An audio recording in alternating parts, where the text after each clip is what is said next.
كادر ترهاني هو فنان موسيقى من الموسيقى الصحراوية التركية، الطابعتين دي التقليدي والعصري في نفس الوقت. اليوم أنا متواجد هنا في قاعة ابن خلدون.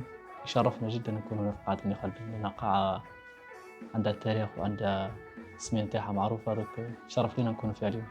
نشكر بزاف مؤسسة الفنون والثقافة على تعطي فرصة للشباب اللي باش يوروا المواهب نتاعهم اللي عندهم، سما في الموسيقى ولا في الرسم ولا في الثقافة بصفة عامة. نشكرها بزاف لأنه صح مبادرة تستحق التشجيع، باسكو كاين بزاف ناس يحتاجوها.